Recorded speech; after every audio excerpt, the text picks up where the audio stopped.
Bem-vindos, queridos amigos, ao novo canal História Viva, cenário Segunda Guerra Mundial. Dê o seu like, inscreva-se no nosso canal, ative o sininho e as notificações. Compartilhe com seus amigos para que todos possam ver o nosso conteúdo. Precisamos da sua ajuda para o crescimento do canal. Se você deseja comprar os livros que eu utilizo para o estudo da Segunda Guerra Mundial, vou deixar os links nas descrições dos vídeos. Para quem deseja iniciar os seus estudos da Segunda Guerra Mundial, também vou deixar links dos livros recomendados na descrição dos vídeos. Invista no seu conhecimento e aprendizado. Agora vamos para a vinheta.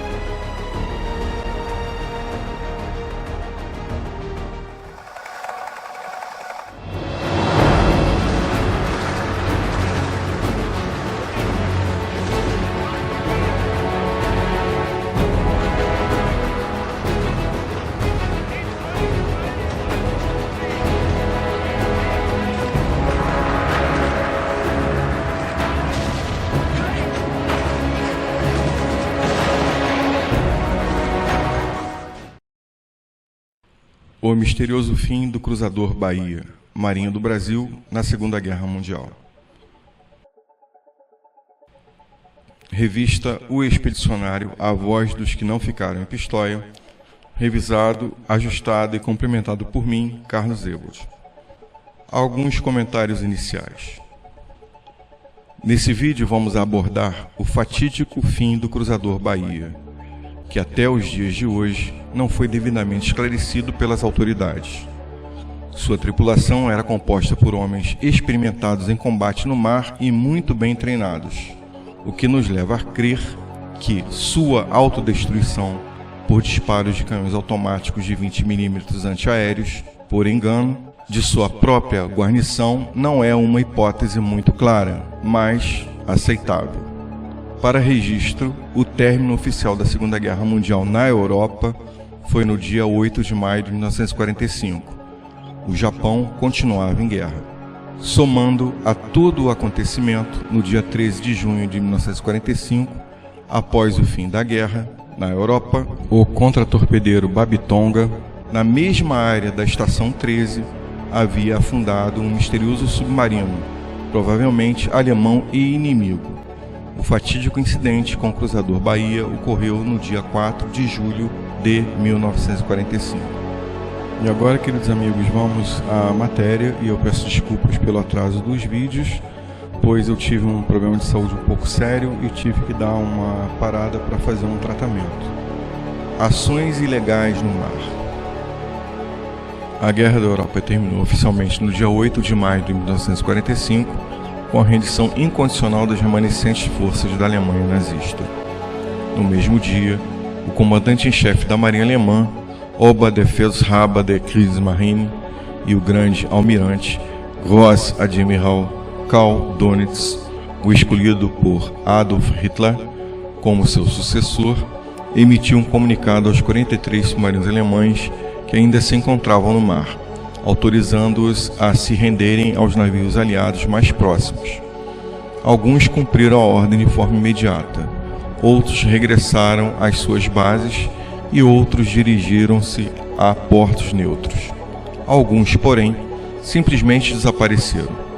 Hoje sabemos que muitos deles transportavam altas autoridades do regime nazista e que seguiam ordens do próprio Hitler para navegar até o Japão. Este ainda estava em luta, com o objetivo de seguir para a Argentina, cuja neutralidade permitiu o desembarque desses homens na América do Sul.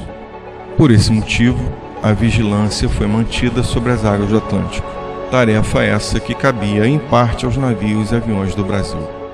O alto comando norte-americano avisou ao governo brasileiro apenas que muitos submarinos alemães e italianos tinham se rendido, conforme as ordens recebidas, e que alguns outros ainda se encontravam no mar, mas não esclareceu exatamente quantos ou quais eram estes submarinos, ou qual era a sua provável posição. Como escreveu Arthur Oscar Saldanha da Gama em seu trabalho, os norte-americanos estavam misteriosos e reticentes. Depois se soube, eles estavam se preparando para a chamada Guerra Fria, precisando para isso conquistar os neutros e até mesmo os ex-inimigos. Verdade ou não, o submarino U-234, em alemão Unterseebootsbefreiungsdavion-Trichert, chegou ao Japão conduzindo técnicos de alto nível. Entre os passageiros estava o general Ulrich Kessler, da Luftwaffe, que deveria tomar o comando da Luftwaffe Liaison em Tóquio, um juiz da Marinha para julgar casos de traidores alemães no Japão, o Dr. Heinz Schilliker, um cientista alemão mais tarde preso pelos Estados Unidos, 2 oficiais japoneses e um outro perito em foguetes V2. Os 2 oficiais japoneses, após terem conhecimento que o submarino iria se render, ingeriram veneno e cometeram harakiri, sendo sepultados no mar. O U-530 aportou em Mar del Plata no dia 9 de julho, sendo mais de 2 meses após o fim da Segunda Guerra Mundial na Europa. O U-530 não se rendeu inicialmente no final da guerra, conforme ordenado pelo almirante Dönitz. Em vez disso, a tripulação foi para a Argentina e acabou se entregando à Marinha Argentina em 10 de julho de 1945 em Mar del Plata. Seu capitão, Oberleutnant primeiro-tenente Otto Wermuth, decidira se render em Mar del Plata. Ele não explicou por que demorou mais de 2 meses para chegar lá, nem porque o submarino havia alijado o canhão do convés, ou porque a tripulação não tinha identificação, nem o que acontecera com os registros do navio. Todos os documentos desapareceram. Outro submarino alemão, o U-977, atracou em Buenos Aires em agosto de 1945. A bela nave foi devolvida às autoridades norte-americanas, mas de seus tripulantes e passageiros nunca se soube. Quem eram eles? E o que fez esse submarino na sua viagem para o sul? Muitos oficiais da nossa Marinha de Guerra acreditam que esse submarino pode ter sido responsável pelo misterioso afundamento do cruzador Bahia. Uma coisa é certa, o Japão e a Alemanha eram aliados e a derrota do regime nazista de Adolf Hitler não foi aceita por alguns oficiais germânicos que se consideraram a serviço da Marinha Imperial Japonesa. Quando o governo brasileiro declarou a guerra ao Japão, com o decreto de número 18811, de 6 de junho de 1945, esse decreto pode ter aberto um precedente jurídico para justificar as ações agressivas desses mesmos oficiais, muitos deles no comando de submarinos de longo alcance que ainda se encontravam e operavam no mar. Um fato que parece comprovar essa suposição foi o combate, nos dias 14 e 18 de junho, entre o contratorpedeiro Babitonga e um submarino alemão na mesma estação 13, onde dias mais tarde seria afundado o cruzador Bahia. Coincidência? Talvez sim, talvez não. Mas é fato sabido que no fim da guerra, os submarinos alemães haviam abandonado a tática de navegar em matilhas, Rundeltaktik em alemão, e estavam operando aos pares. O Babitonga pode ter afundado o companheiro do submarino U-1977, que ficou à espreita, esperando uma oportunidade para vingança, e a vítima pode ter sido o velho cruzador Bahia, e não o novo e manobrável contratorpedeiro Babitonga, por ser bem mais moderno e muito mais difícil de acertar. O fato de um possível ataque. Na tarde do dia 30 de junho de 1945, o cruzador Bahia partiu do Recife para mais uma viagem de patrulha. Sua missão era substituir o contratorpedeiro Bauru do comandante Paulo Antônio Teles Bardi, que viajava o Atlântico. 2 dias depois, as duas belonaves encontraram-se em pleno mar, assumindo o cruzador o posto de vigilância que lhe cabia. Essa foi a última vez que ele foi visto. 24 horas mais tarde, ele enviou uma mensagem de rotina e depois silêncio total. Para a Marinha, ele ainda estava navegando na chamada Estação 13, e isso explica, em parte, a despreocupação das autoridades navais quando a belonave não se comunicou nos 2 dias seguintes. A guerra tinha terminado e as condições meteorológicas na área eram favoráveis. mas o silêncio persistiu e começaram as preocupações.